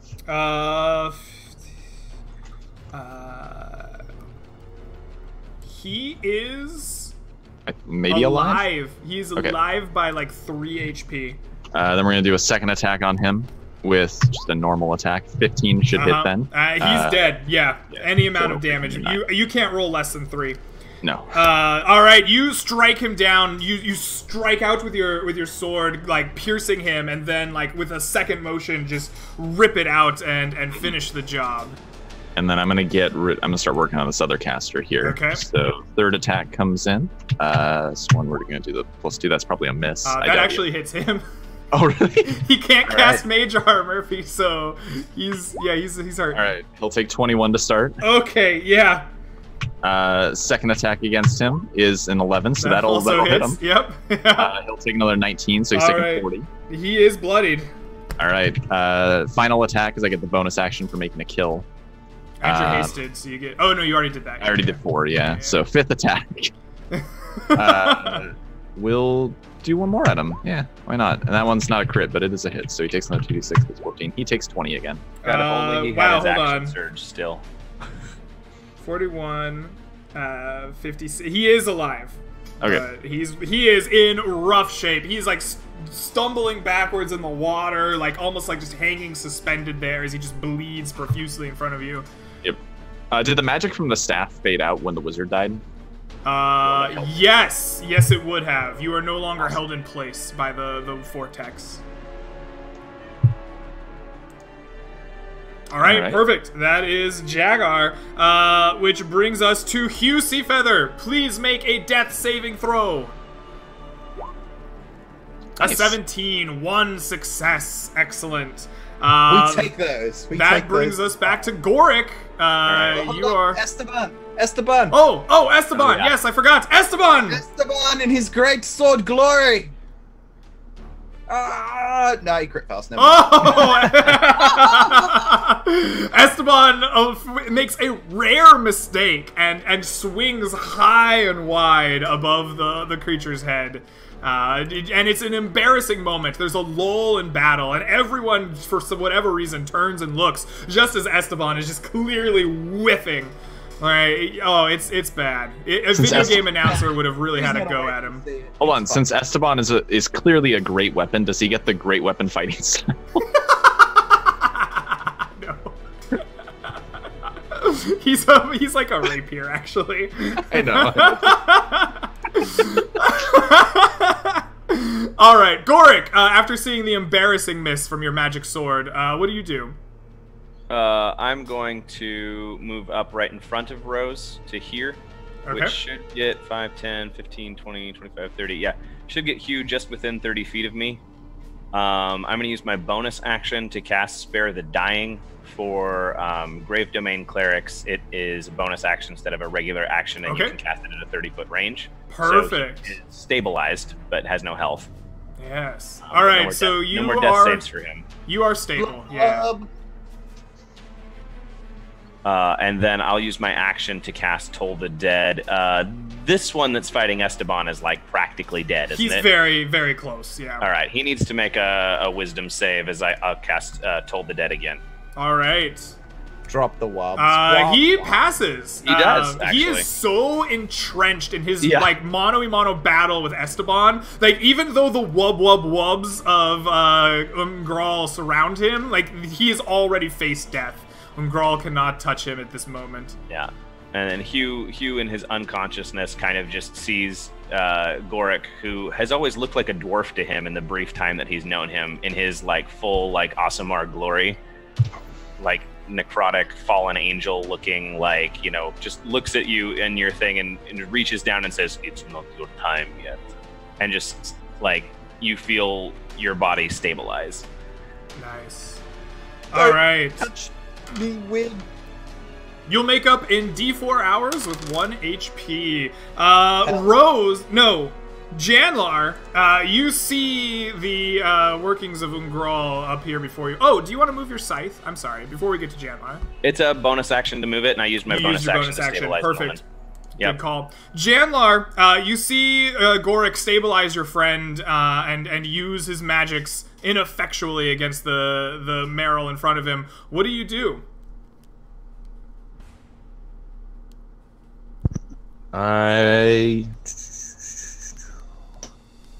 Just gonna keep firing away at these guys. Fire away, baby. All right, shoot exactly. more ice beams. Yep.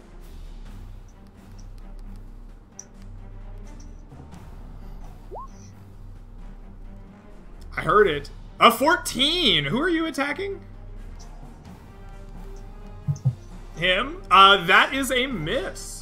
Your ice beam shoots wide and strikes the statue right next to him. A cloud of like ice particles fills the air momentarily around the epic duel in front of you. All right. Yeah, that's all I do. That's all you do. All right. That brings us to Rose. Goric has stepped in front of you to protect you. What do you do now? Well, I'm gonna sidestep him. I'm sorry. Okay. Yes, gonna sidestep over here, and I'm gonna. Can I chuck? Okay. So theoretically, I can underwater combat do a spell attack that is chucking a pebble, right? When you throw the pebble, you are making a ranged attack. You will just do so at disadvantage. Yeah. Disadvantage. Okay. Yep. Throwing the pebble at this guy, I can. All right. You breathe your watery magic upon a pebble. It begins to glow in your hand. You get it in your vines and whip it at him. Please roll to hit.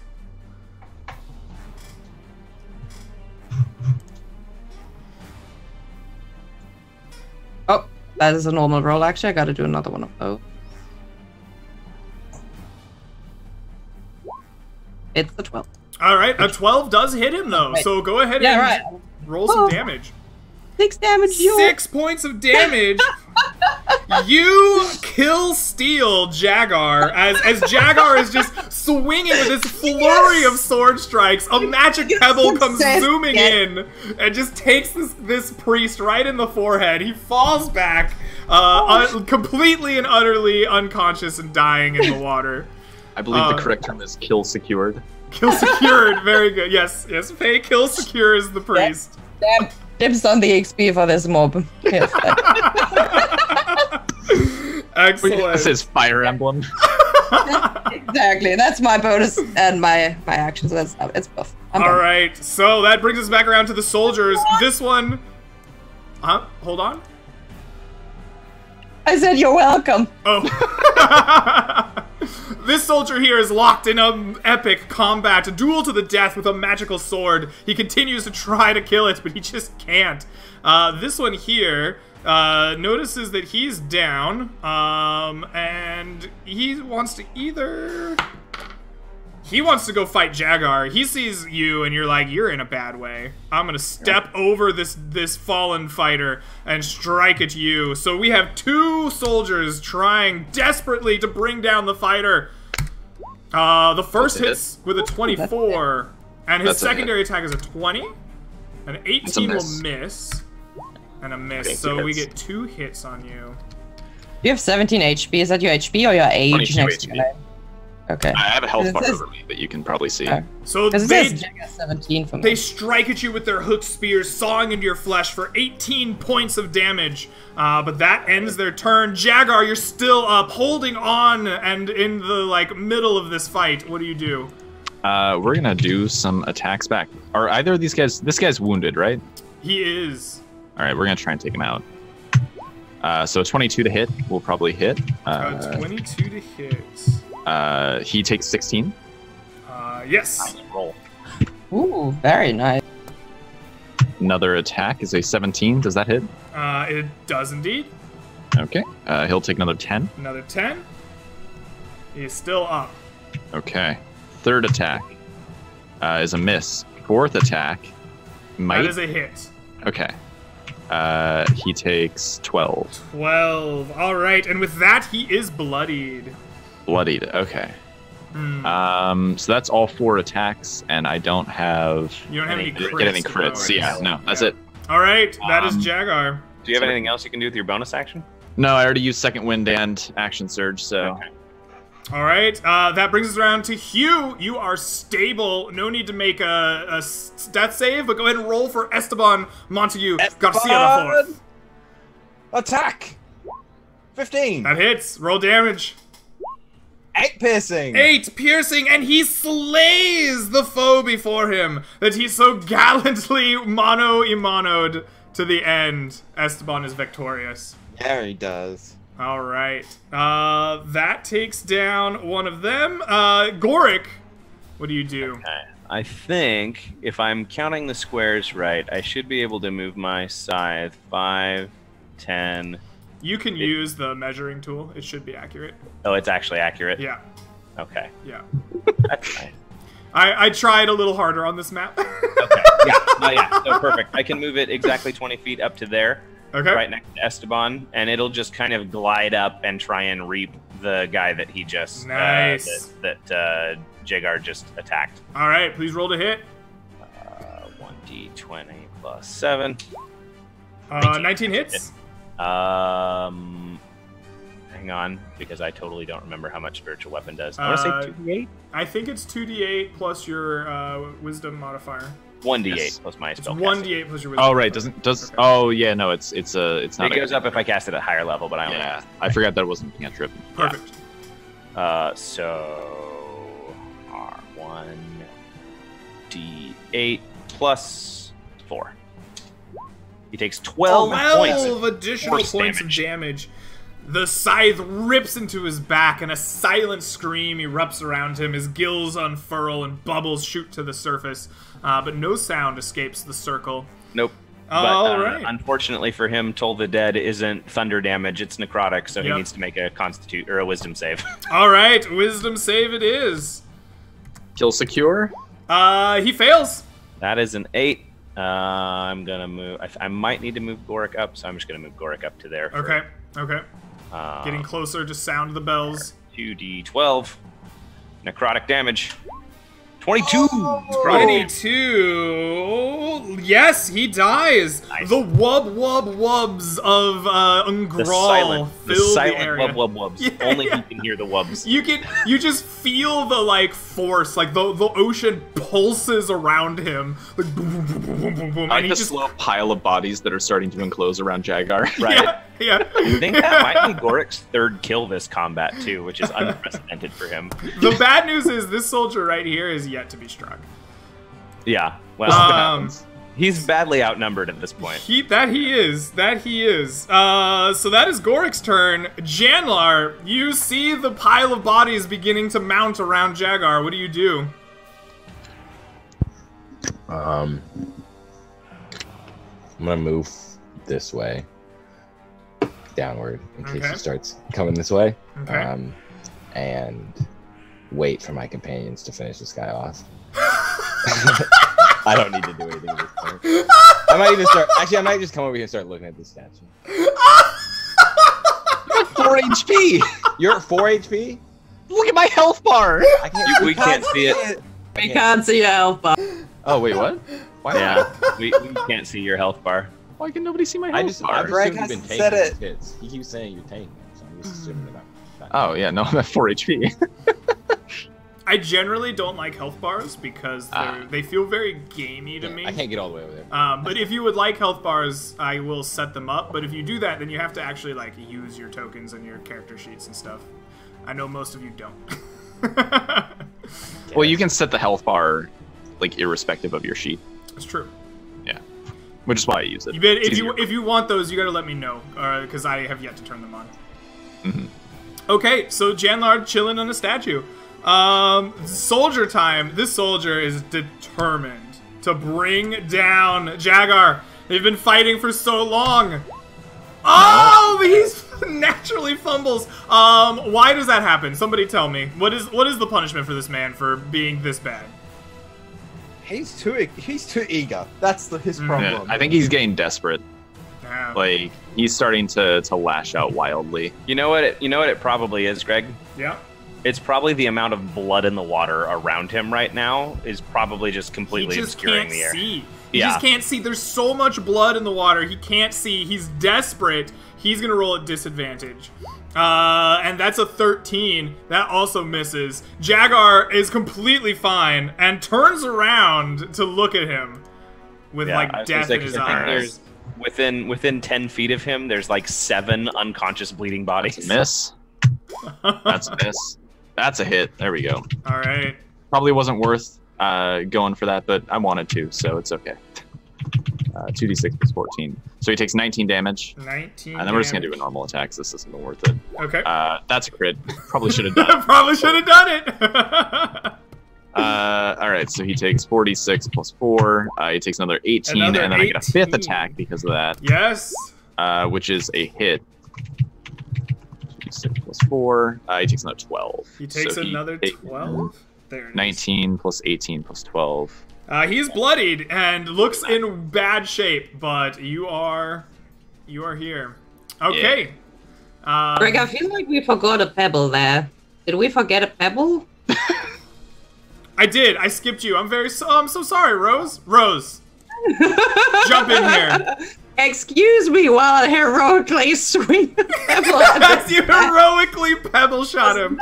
Please kill Secure now. Need the gold more than the tank. Be a true ADC. That hits. Nice. 10 magic damage, Greg. Thank you for coming to my TED Talk. Please continue. Hold on. I'd have to count. 30, He's taking 59 now. 50. Oh, you're just short of killing him. Well, she's gonna get another shot, so she'll get her. That's good. All I right. won't soon. Yes, not this. So Rose was waiting. She didn't get skipped. She was waiting for the perfect time to secure the kill yet again. But I unfortunately was just short of damage. God damn it. I wanted to be the hero one time. Esteban Montague Garcia IV, are you gonna finish it off? Hell yeah, he's gonna try. Flicks around. Die, you filthy fish swine. And he does it! Esteban Montague Garcia IV finishes the battle, leaving you once again in the silent ocean waters. You will notice quickly as the battle fades to a stop, the sounds of your combat seemed to have drawn motion from deeper within the residential district. Yes. How much sound did the combat actually make, though? There was combat outside of the circle. Not very much. Yeah, but it still was combat out in the middle of the residential square. All right. And I tried. Yeah. You hear the commotion of other Merrill being roused from their shelters and homes around you. What do you guys do as the I'm gonna go to this prisoner right away, the one who was in chains. Yes. You find a Triton beaten nearly to unconsciousness, chained and being drugged behind the crew. Do they look similar to the other one that we found in the cave? Similar, but not the princess you are looking for. Okay. Similar in that they come from the same race, but this is not the twin sister of the princess. Okay. I'm gonna immediately cast Detect Magic. I have it prepared as a spell. Okay. Instead of casting a ritual. Right. I would like to cast Goodberry, and I don't know if you've seen one of the old Robin Williams movies, like Hook, where they meet the mermaids, right? And there's this moment of, you share your breath with another person, right?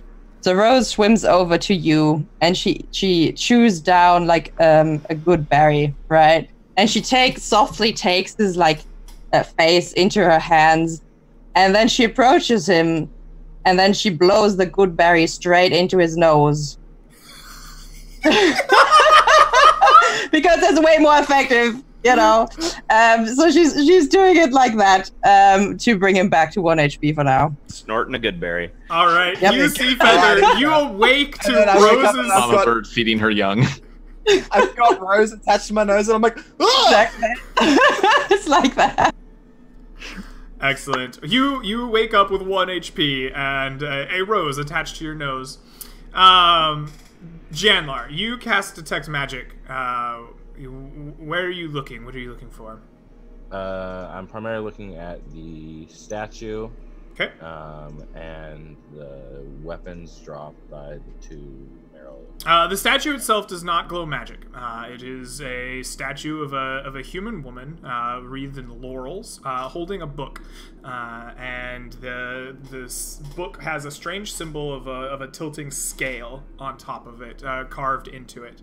The weapons that the Merrill used do not glow magic, except for the scepter that was held by the priest robed in green. The scepter glows enchantment magic upon it. I'll point that out, or I'll think it to. Right. Whenever you think it out, all of your companions hear it. Yeah. All right. I'll pick up the scepter then for them and say we need to start moving quickly. Looks like there's activity afoot. I think we might have alerted some people. If we can get somewhere safe, I can heal you. I think we should just swim away for now, get some distance, and we can come back later. I start swimming. We can try. There's a good chance they catch us. We might need to hide in one of these shelters. I was going to say, do we want to swim down and go into the building that they were going for and hide there? What does this look like? A place that would have underground sections to it? Greg, does it look like a does it look like a simple building, or does it look like a sort of grand structure? The structure just south of you, where you're going, is much grander than the rest of the materials within. There's a chance. Do you want to take that? I guess you're not particularly great swimmers. Yeah, I don't know if you let's saw go high. past me. And, How far from the surface are we? That is a great question. How deep is the ocean floor? Depends on how far out from the shore you are. You're in the middle of the ocean. You're very, very far away from the surface. Okay, usually it could range 1,000 feet at least. Yeah, it depends, but it's pretty deep. We also can't take that much pressure, so it's gonna be deeper, so it's gonna be so deep, you know? Yeah. So Because the deep. pressure gets to you, actually, if you stay there for long. Yeah, Gorik will say, I can get us to the surface relatively quickly if you want, but it would be an ordeal to come back down. Let's try hiding for now. That might be our last ditch effort escape plan. All right. So the five of you begin searching for a place to hide in the large stone structure. As you open your way inside, you find that the interior of this it takes the shape of kind of like a crumbling town center. There is very clear and obvious like office buildings and places to meet, along with like statues of what appear to be long since forgotten government officials. And you begin searching for an adequate place to hide. I would like the six of you to make a, I'm going to say, stealth wisdom check as you are attempting to find the perfect place to hide amongst here. That'll make a difference to me. D1 plus 1. I lose 2 off that, so 17. Wow, alright, very good. My best ever stealth check. This is an excellent stealth check. Gorik knows the places to bunker down and hide. Rose does not. Rose's wisdom's Well, gotta be it's a higher. plus. That's okay. Yeah, we had some uncharacteristically good. 8. It's an 8. Oh wow, okay, I'm actually gonna have to average that out. Yeah. 20, 19, 20. Okay, 8, so you guys bunkered down. You find yourselves a nice, quiet room that's kind of in a second floor and kind of well barred. You have a window that you can look out and see the courtyard and a decent manner of escape should you need it. But you are also quite certain that the area here has been undisturbed for some time. Moments pass and the patrols do come. They see the dead out in the middle of the streets, begin picking up the bodies of their Merrill. Parties 2 by 2 begin searching through the area. You see them ducking in and out of the crumbling old ruins around you, and they widen out into circles. Some even do come into the large building itself, but none come up to the second floor to find you.